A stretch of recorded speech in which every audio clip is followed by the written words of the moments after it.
Hey guys, it's Friday, and I just wanted to put together a little IPC video, kind of like a IPC, what it is to me, as you can see on my screen. And I was kind of looking at like, what is the simplified version of this? Like, if you were to go out to a community member and try to explain this, or explain this to an elder, like, hey, we're doing this thing called improving patient care. Really, what does it kind of boil down to? So I was just gonna quickly jot down some stuff, and share that with you guys really quick, and hopefully there's five main elements to it, and hopefully this will give you guys something that you can work with.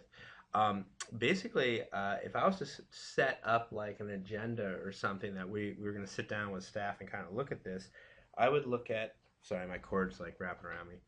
I would look at access. Access is probably one of the key ones because you can't really improve patient care if you can't even see the patients.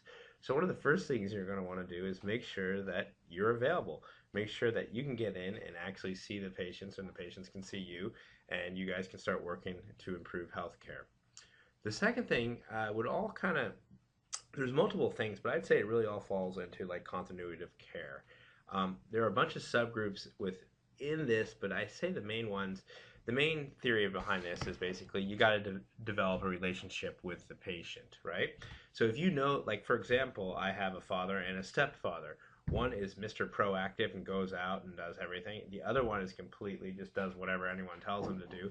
So you have to basically have two different types of ways of giving care to these individuals. One person, you say, hey, you have this cancer. Go out and look up everything you can go look at. The other one, you have to give them explicit directions on how to go and where to go, etc.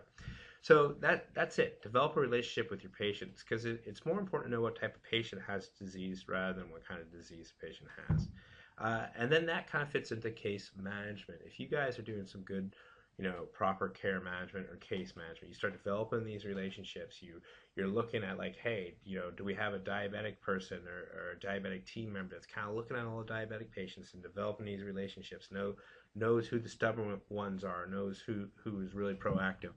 And that kind of slowly starts fitting into like care teams. So you'd have your behavioral health clinicians that maybe you can refer out to, dental teams, your whether it's spiritual or traditional, or tobacco cessationists, or like I was saying, diabetes.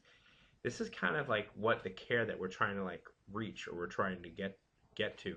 I mean, it's no secret that in the IHS or in the tribal communities, we're not out here to like, we're not a procedure based clinic. We're not out here just do a bunch of x-rays and make a bunch of money. We're not going to make any money. What we got to do is be proactive, preventive, and get on that side of the coin. That's where, these communities actually, trust us with, like taking care and managing that aspect of care. Next, I would look at it as community. You know, what are we doing with the community? What are we doing to reach out to the community? Are we doing, think in terms of this is an opportunity to get feedback, or from them about what we're doing. Give us your comments. Let us know. So here's some good ideas: community meetings, listening sessions, open houses, improvement boards, total transparency, flyers, letters, public service announcements, radio, social media such as Facebook. These are all really good ideas. I've seen open houses and listening sessions. Sometimes they kind of turn into like a complaint or a bitch session, if you will. But really, what you want to do is take that and start to shift that. It's like jujitsu or judo or whatever it's called, where you take this energy and then you kind of like turn it. Or what are we going to do about it? How are we going to make things better? This is an issue. How are we going to make this better? And that's where the improvement science really starts to take off. Leadership. This is really important. Are they engaged? Is this a goal? Is this a part of the DNA of your organization, or is this just another thing that you're doing?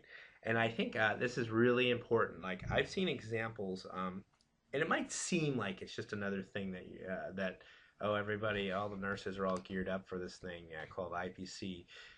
The reality is it gets improvement. If you stick with it, it does get improvement. And this is exactly what a CEO needs to bring back to the board. This is exactly what a medical director, clinical director, health director, or whatever can bring back.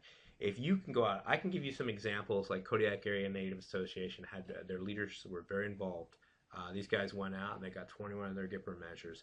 APIA, Caroline Crowder, very involved. Dimitri is 100% behind it. These guys go out, they perform, they have it tied into performance evaluations.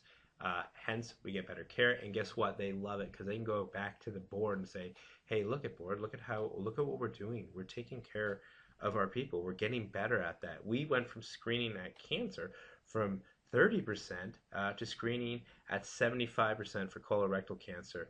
Along the way, we got a couple of positive screens and we got early detection and we were able to save lives. This is important. This is exactly what improving patient care is all about. So I don't know what leader wouldn't be involved in that. And finally, it's going to save money in the long run.